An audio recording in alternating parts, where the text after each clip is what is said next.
Herzlich willkommen, liebe Waage, zu deiner Tarotkartenlegung für den Zeitraum vom 11. Januar bis zum 20. Januar.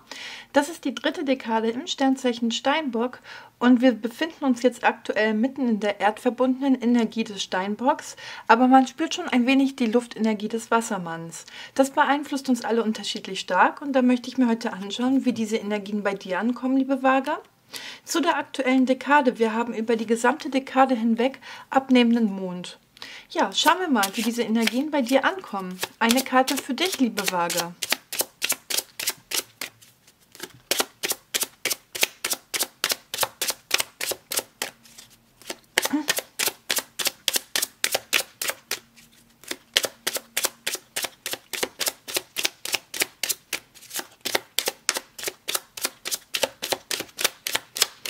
Es möchte sich keine Energie zeigen. Oh Leute, doch, jetzt, da ist sie. Okay. Oder Turm. Der Turm spricht von großen Veränderungen, die in dieser Dekade für dich stattfinden können. Eine Umstrukturierung, eine Nachricht vielleicht, die kommt, die etwas verändern kann, die dich überrascht. Diese Nachricht oder Erkenntnis könnte auch einen Geistesblitz bei dir hervorrufen und irgendwie deine Perspektive, dein Weltbild auch ändern. Also es sind hier schon überraschende Umstrukturierungen, mit denen du rechnen kannst.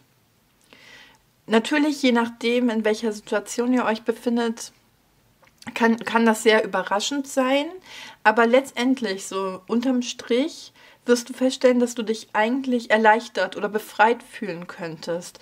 Bei den Turm geht es auch oft um gesellschaftliche Tabus oder Konventionen, die schwer auf dir gelastet haben, eine Bürde oder eine Pflicht, die für dich in der letzten Zeit auch schon fast unerträglich waren, die du jetzt aber lösen kannst, von der du dich jetzt befreien kannst.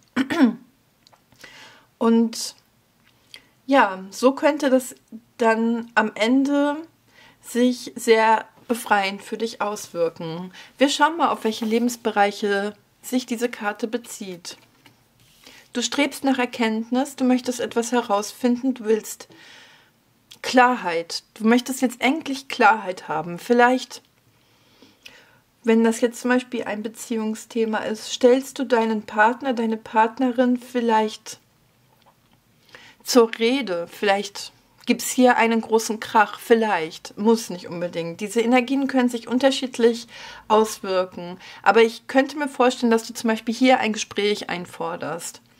Oder du strebst nach allgemeiner Erkenntnis oder möchtest irgendwas herausfinden, suchst nach Informationen und wirst dann auch fündig.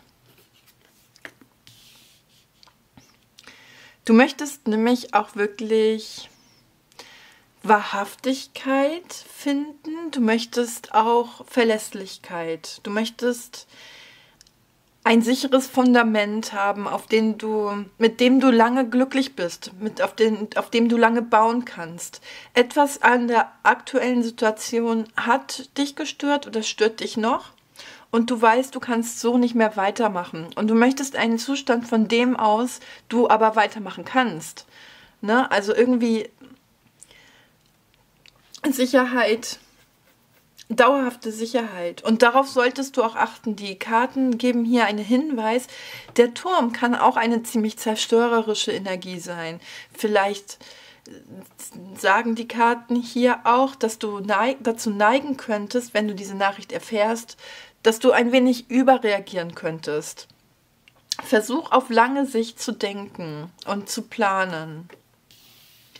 Es wird sich nämlich aufgrund dieser Entwicklung auch eine neue Perspektive für dich eröffnen, ein neuer Weg, neue Stabilität, ein Weg, den du vorher noch nicht siehst, ein neuer Horizont. Etwas wird am Horizont erscheinen, was dir Hoffnung gibt und was dir auch irgendwie neue Ziele für die Zukunft anstreben lässt. Mit welchen Herausforderungen hast du es zu tun? Ja, du bist sehr leidenschaftlich. Du hast sehr starke Gefühle in dieser Dekade, liebe Waage.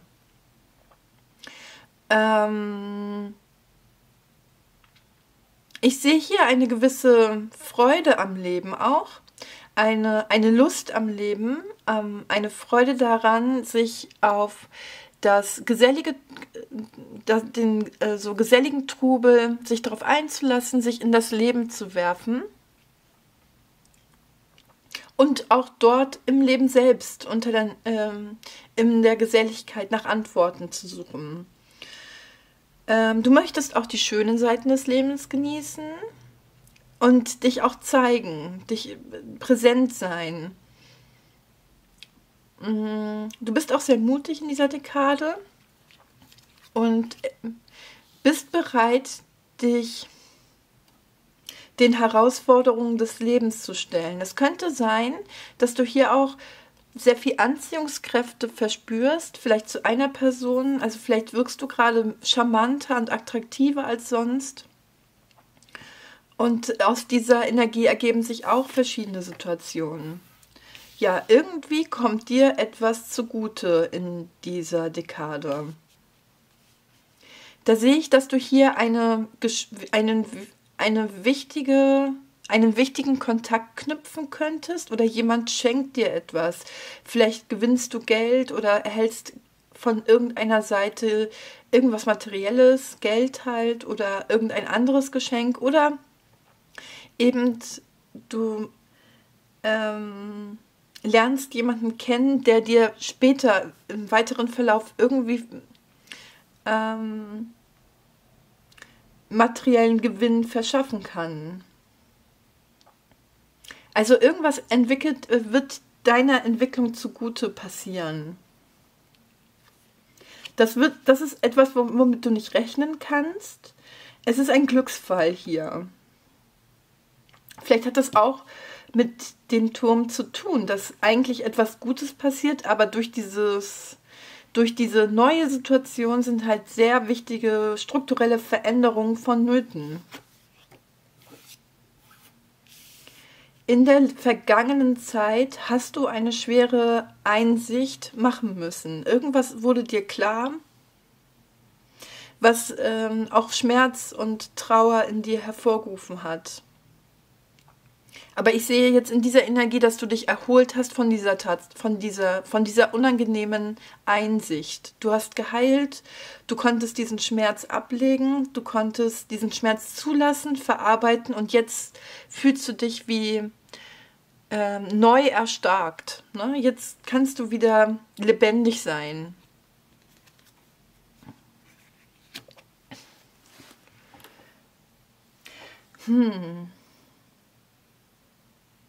Aber hier zeigen sich die 7 Schwerter. Und das ist eine etwas schwierige Energie, denn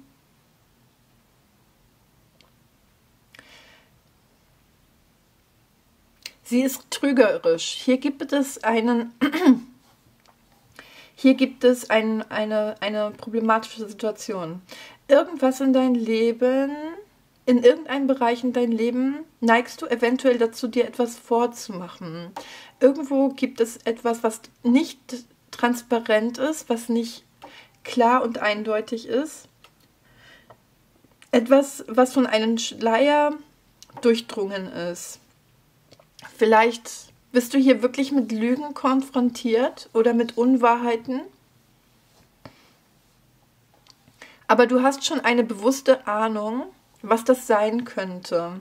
Dir ist das irgendwie bewusst und deswegen strebst du ja nach Erkenntnisse. Und ich habe ja gesagt, du stellst irgendjemanden zur Rede und du hast auch den Mut dazu,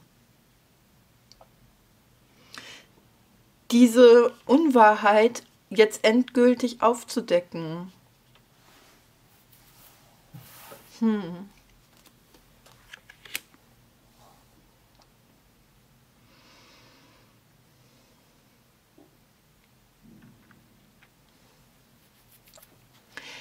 Ja, diese Unwahrheit, diese trügerische Situation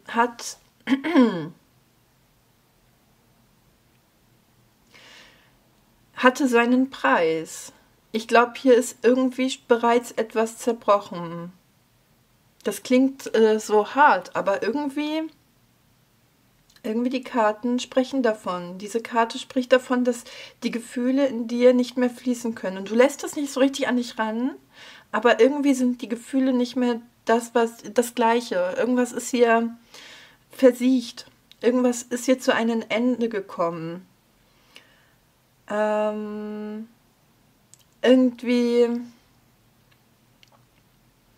hast du in einer gewissen Angelegenheit nicht mehr die gleichen Gefühle wie vorher. Jedenfalls ist es aktuell so. Das heißt nicht, dass nicht alles wieder lebendig werden könnte, aber es braucht einen neuen Impuls, damit das wieder lebendig werden könnte. Und im Moment fühlst du dich von dieser Situation, die wahrscheinlich auch mit den 3 Schwertern, mit den Verletzungen aus der Vergangenheit zu tun haben, aber auch vor allem mit diesen Lügen, irgendwie fühlst du dich diesbezüglich auch ausgelaugt. Und du kannst einfach nicht mehr. Du kannst diese Situation einfach nicht mehr ertragen. Du musst etwas ändern. Und es gibt in dir ein Feuer, ein Funke, der dich aus diesem Schlamassel herausführen will.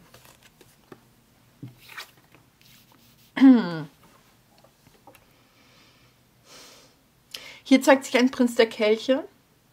Entweder, also in der nahen Zukunft, entweder ist es eine andere Person oder diese Karte verweist auf dich. Diese Person wird zwischen den 11. und 16. Januar besonders wichtig sein. Der Prinz der Kelche ist eigentlich eine Wasserperson.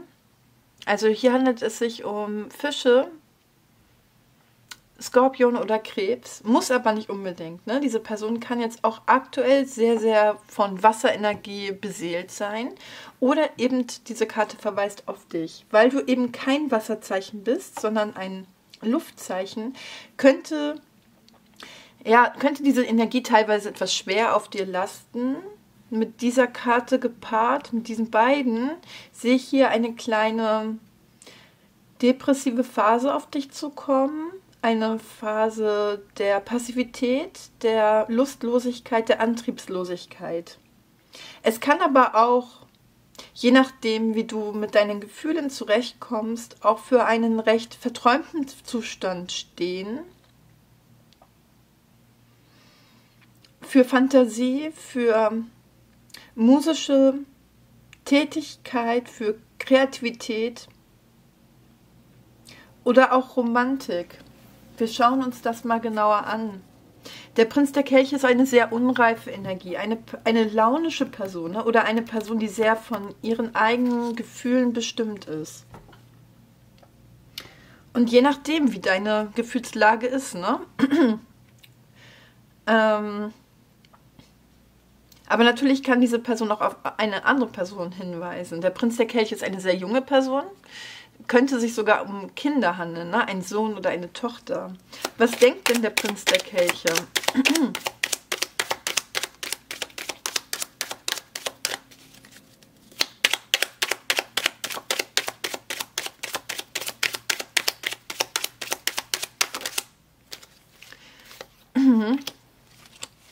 Der Prinz der Kelche fängt gerade an, die Realität, so wie sie ist, wahrzunehmen. Ja, also ich habe hier gemeint, dass du aktuell dazu neigst, dir etwas vorzumachen.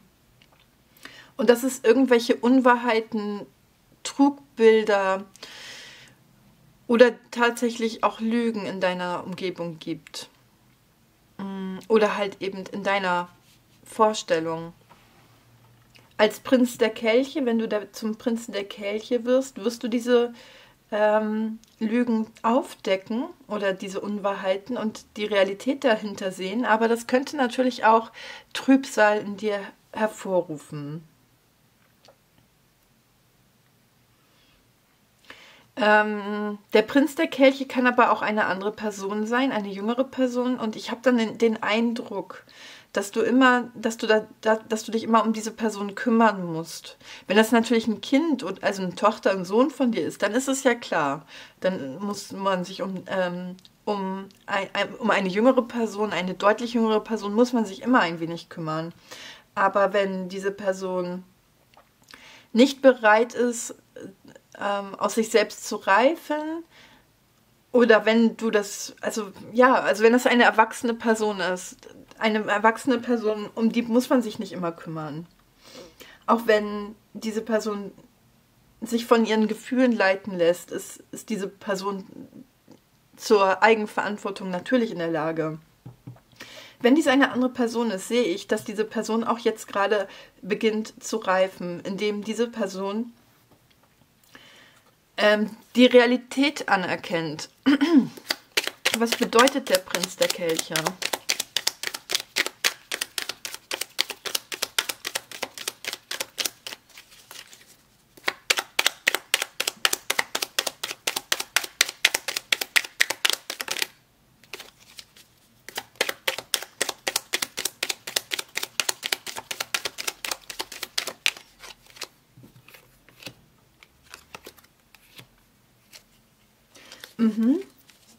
Ja, diese Person findet auch neue Energie, früher oder später. Das ist wichtig, diesen stagnierenden Prozess durchzumachen, um wirklich wieder zu seiner Energie zu fühlen und zu kommen und neuen Mut zu fassen. Und hier zeigt sich das Rad des Schicksals. Es ist wichtig. Diese Person wird auf ihr Schicksal gelenkt. Diese Person, es ist wichtig für das persönliche Wachstum dieser Person, diese Phase jetzt so zu durchleben. Und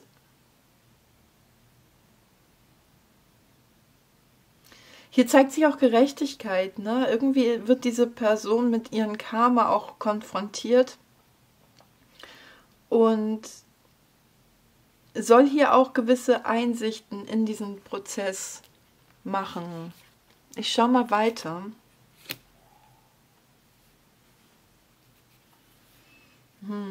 Der Magier.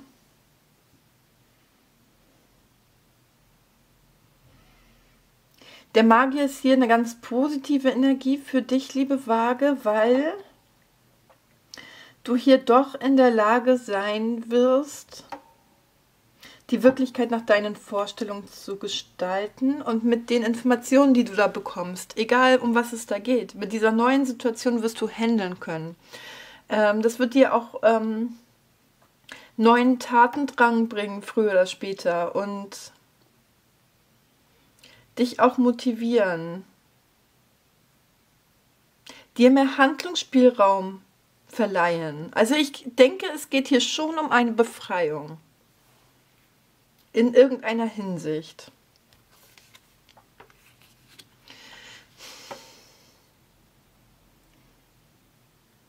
Ja, aber die Befreiung findet nur bei dir statt. In deinen sozialen Verbindungen sehe ich hier schon echt große Probleme. Du hast hier dir viel aufgebürdet. Du bist durch dein soziales Umfeld sehr belastet. Du findest vielleicht aktuell auch nicht wirklich viel Unterstützung für deine eigenen Interessen in deinem sozialen Umfeld.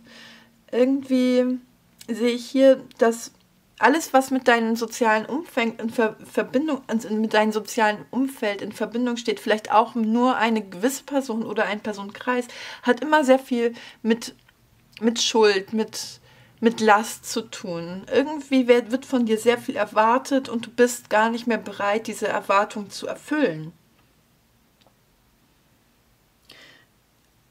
Vielleicht fällt es dir auch schwer, das einzusehen und du quälst dich selber mit negativen Gedanken. Das könnte ich mir hier an dieser Stelle ein wenig vorstellen, muss ich sagen, mit diesen Karten. Es ist schon eine schwierige Zeit für dich, liebe Waage, in der du dich da befindest. Aber ich sehe auch gleichwohl, dass du viele Karten besitzt, die dich daraus führen werden. Und du bist hier in einem ganz wichtigen Prozess, der dich selbst auch auf den richtigen Weg bringen möchte. Du bist hier in einem wichtigen Prozess der Selbstermächtigung und musst jetzt lernen, Verantwortung für dein eigenes Leben zu führen. Ich sehe das ein bisschen so, dass du dich immer hier um diese Person gekümmert hast, was halt okay ist, wenn es sich um eine Tochter oder einen Sohn handelt, aber eben nicht bei einem anderen Menschen okay ist. Weil das macht dich auch, das zieht auch deine Energie irgendwie hier sehr, sehr runter. Du hast dich immer um diesen Menschen gekümmert und hast aber dabei vergessen, dich um dein eigenes Wohl zu kümmern. Und ich sehe auch so ein bisschen, dass du auch Schwierigkeiten hast, dich um dich selbst zu kümmern. Und das ist, man kann sich erst um eine andere Person kümmern, wenn man selber für sich selber Verantwortung übernehmen kann. Und da gab es irgendwie ein Missverhältnis. So sehe ich das ein wenig. Und die Situation, in der du dich jetzt aktuell befindest, soll dich aus diesem Dilemma herausführen. Und ich finde es sehr positiv, dass diese Person hier einen Realitätscheck macht, weil, also dass diese Person auch jeweils die Realität anerkennt. Das sagt mir hier, dass diese Person auch reifen möchte. Diese Person möchte Eigenverantwortung, so kommt es mir hier vor. Deswegen vertraue dieser Person und kümmere dich erstmal zunächst um dich selbst.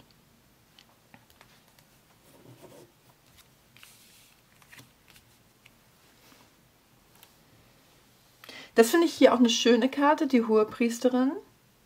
Das sagt mir, dass du einen inneren Kompass hast, eine innere Stimme, die Intuition, deine Intuition sehr scharf ist und dass diese Intuition dir sagt, bleib ruhig, hab Geduld, vertraue den Entwicklungen und lass dich fallen. Und du möchtest dich auch darauf einlassen. Die Hohepriesterin steht auch für Geheimnisse, die im Hintergrund sind. Das ist natürlich auch hier die Erkenntnis und dass du hier diese Wahrheit erkennen möchtest.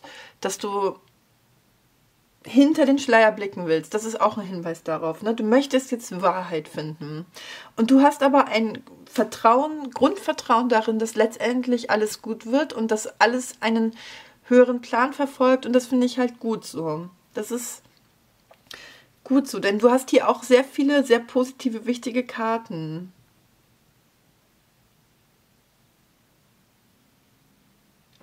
Und der Hinweis hier von dieser Karte ist ja auch, dass du nicht überreagieren solltest, dass du die Situation, so wie sie ist, auch wenn sie schwierig ist, es ist eine schwierige Situation, aber auch wenn diese Situation schwierig ist, solltest du nicht die Beziehung zu diesem Menschen zum Beispiel allein aufgrund dieser schwierigen Situation bewerten oder diese Situation jetzt so absolut setzen, sondern mehr auch darüber nachdenken, okay, was könnte in ein paar Wochen sein, was könnte in ein paar Monaten sein, wie war es vor ein paar Monaten oder vor ein paar Jahren. Hier sind auf jeden Fall auch Veränderungen möglich und sogar eigentlich auch notwendig, die letztendlich zu neuen Perspektiven führen und dir eine neue Möglichkeit für die Zukunft bringen werden. Der Teufel. Oh Jemine. Der Teufel. Ja, am Ende. Also diese Energie wird ab dem vom 16. bis zum 20. Januar wichtig werden und ist natürlich eine Fortsetzung dieser Karte hier. Ne? Also du hast hier einen Funken in dir, habe ich ja schon gesagt, der lebenshungrig ist. Einen Wunsch, dich ins Leben zu werfen. Einen Wunsch, deine Lebensfreude auszuleben, deine Lebenslust auszuleben, auch deine Sexualität frei auszuleben. Und der Teufel ist eine ähnliche Energie. Bei den Teufel ist es halt nur so, dass seine Schattenseiten, die man oft nicht an sich sehen möchte, dass diese Schattenseiten in den Vordergrund treten und deine Wünsche, dein Wunsch, deine Begierde immens prägen können. Deswegen versuche Licht ins Dunkel zu bringen und versuche deine Schattenseite ans Licht zu bringen und in gewisser Hinsicht Kontrolle über diese Schattenseite auszuüben, indem du sie nicht verbannst, sondern annimmst als Teil von dir und auch deine Schattenseite lieben lernst. Dann kannst du hier eine sehr wertvolle Erfahrungen machen im Bereich des persönlichen Wachstums. Und du wirst deine Leidenschaft ausdrücken können. Mit dieser Karte ist man auch sehr ehrgeizig.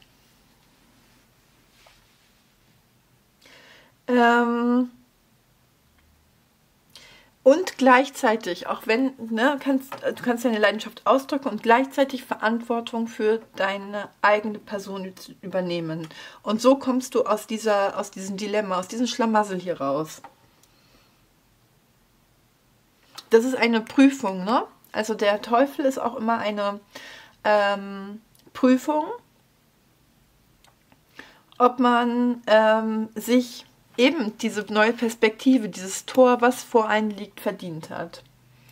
Also, liebe Waage, da wünsche ich dir, dass du diese Prüfung meisterst und dass du dir selbst treu bleibst, ne? Dass du dich auch selbst findest mit allen deinen Facetten und dass du Selbstverantwortung für dein Glück und für dein Leben übernimmst. Ja, hier haben wir noch einen Hinweis vom Mondorakel. Es ist Zeit zu handeln. Es ist Zeit zu handeln. Und ich glaube, da steckt, also das ist, was ich am Anfang meinte, ne? Du willst jemanden zur Rede stellen. Wenn das der Fall ist, dann ist es Zeit zu handeln. Ansonsten ist diese Karte wahrscheinlich viel mehr hier auf die Lust und den Teufel bezogen, dass du hier auch irgendwie dich ausdrücken möchtest und irgendwie dir mehr Freiraum schaffen möchtest. Du möchtest hier lebendig sein. Und deswegen willst du auch handeln. Ja, liebe Waage, ich wünsche dir von Herzen alles Gute. Ich wünsche dir eine schöne Dekade, dass du die Energien positiv für dich zu nutzen weißt. Von Herzen alles Gute und bis bald mal wieder. Hat dir dieses Video gefallen? Du hast aber noch offene Fragen und möchtest persönlich beraten werden? In meinem Etsy-Shop kannst du eine persönliche Legung für dich buchen. Ich freue mich auf dich.